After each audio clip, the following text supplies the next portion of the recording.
So I'm not really too concerned about this going anywhere.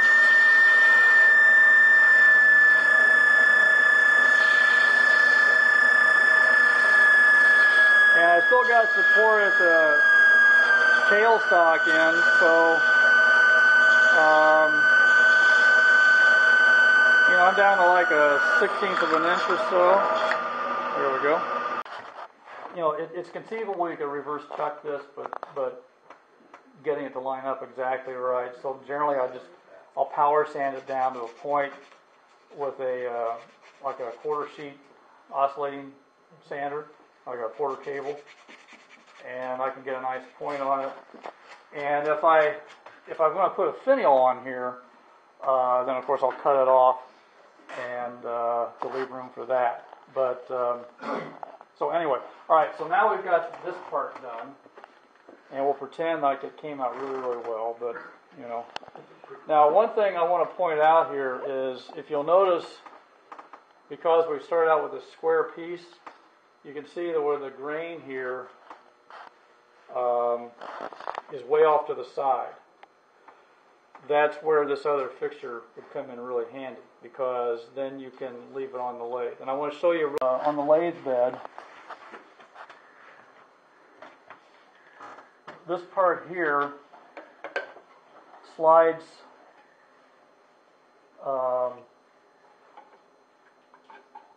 like this. Oops, get it the right way. And it's clamped from underneath. You can see all this. Right. And then screwed down. And because of this X shape, it lines it up so that this entire fixture is perpendicular to the lathe bed, so that this part is parallel to the lathe bed. Okay. Then I will because there's a little bit of play, I'll put like a T-square right up against there, and I can get it lined up exactly. And the reason I made it this way is that for different size pieces, I can pull it in and out and line it up just where I want, and then lock it in place. And again, there's a lot of elaboration to drill a couple little holes. So then on top of this, because this is adjustable, I can raise and lower this to make sure everything lines up with the center. So now I've got this little sled that sits on here like this, slides back and forth, okay? And then I've got my Dremel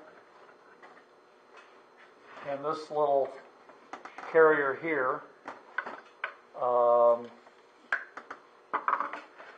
And then, so it'll move in and out, the whole thing slides back and forth. And so if I have the piece on here, I've already turned it, and I know where the wide point is, I know where the good face is, so I can use the indexing feature to lock it. I can set this up so that it'll line up right where I want the hole, and I can clamp this down, this little clamp.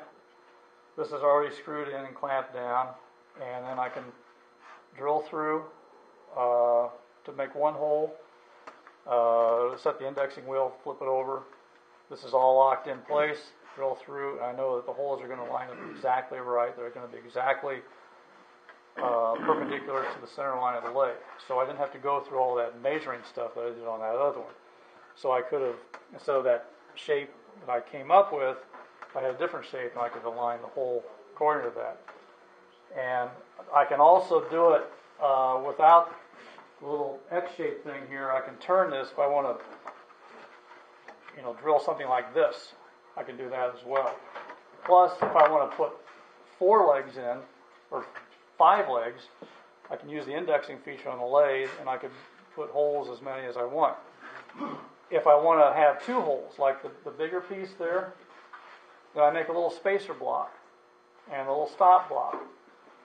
And we'll just take one of these just as a kind of pretend thing.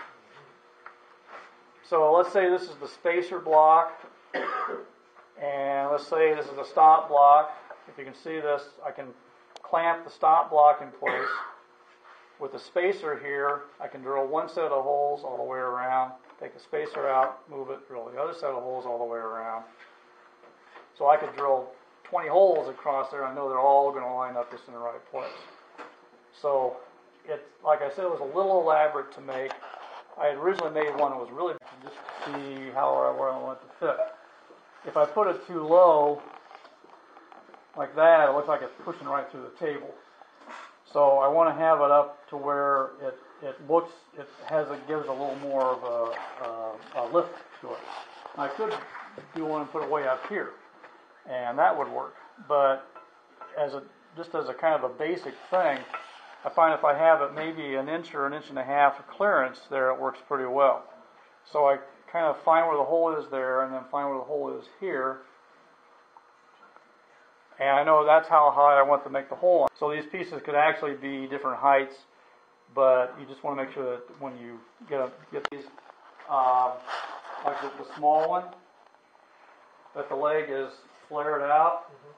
So when I drill these holes, I want to make sure I don't drill too deep. So what I'll usually do is just draw kind of a rough shape of how I want the leg on there.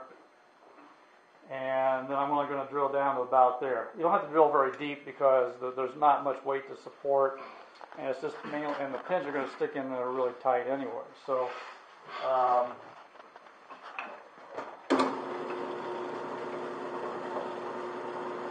about that far, and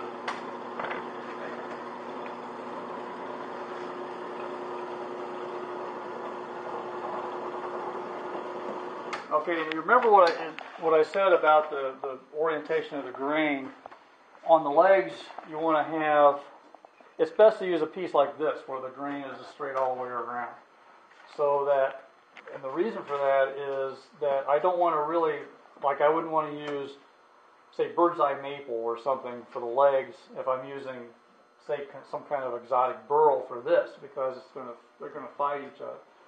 So generally speaking, I'm using something really interesting here, and then I want the legs to